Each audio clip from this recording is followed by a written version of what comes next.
በነገው ዕለት ሰማይ በሚከፈትበት ቀን ምንድነው መጸለይ ያለብን? እንደዚሁም ስጋ ወደሙ ብንቀበል ይሻላል ወይንስ ጠበል ብንጠመቅ?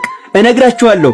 በጣም አጭር ሰዓት ስለሆነ ያለችን ሁላችሁም ተባብራችሁ ሼርና ኮፒ ሊንክ ላይክ እያደረጋችሁ በአጭር ሰዓት ለሁሉም አዳርሱልኝ። ብዙዎቻችሁ በውስጥ መስመር እንደጻፋችሁልኝ ማለት ነው በነገው ዕለት ስጋ ወደሙ ለመቀበል አስቤ ነበር፣ ነገር ግን አንተ ጠበል ተጠመቁ ስትለይ ግራ ገባኝ፣ እንደው የትኛውን ባረግ ይሻላል እያላችሁ ጽፋችሁልኛል። ይኸውላችሁ ከተዘጋጃችሁማ ስጋ ወደሙ ተቀበሉ። ሲጀመር ስጋ ወደሙ ከምንም ጋራ ለንጽጽር የሚቀርብ አይደለም። ስጋ ወደሙ በቃ የሁሉም የመጨረሻ ነው፣ የሁሉም በላይ ነው። ስጋ ወደሙ መደምደሚያ ነው። ስለዚህ ከተዘጋጃችሁ ስጋ ወደሙ ተቀበሉ። ነገር ግን ስጋ ወደሙ እንደው ዝም ብላችሁ ተነስታችሁ የምትቀበሉት አይደለም። ምን ይፈልጋል? ዝግጅት ይፈልጋል ማለት ነው። ካልተዘጋጃችሁ ደግሞ ጸበላችሁን ተጠመቁ። እንደዚሁም ነገ ምን ብንጸልይ ይሻላል እያላችሁ ጠይቃችሁኛል። ይኸውላችሁ መዝሙረ ዳዊት ያላችሁ መዝሙረ ዳዊትና ውዳሴ ማርያም በደንብ አርጋችሁ ጸልዩ። በደንብ አርጋችሁ።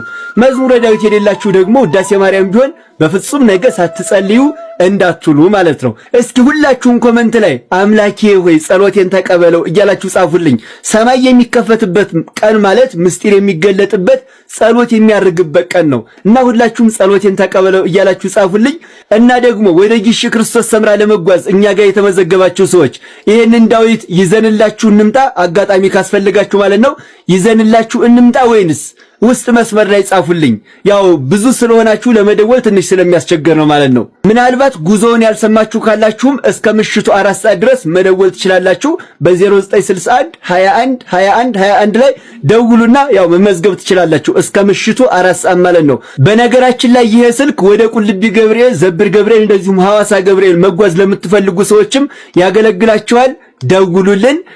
እንግዲህ አምላካችን ጸሎታችንን በቸርነቱ ይቀበልልን። ቪዲዮ ለሁሉም አዳርሱልኝ። እወዳችኋለሁ። ክብር በሉልኝ።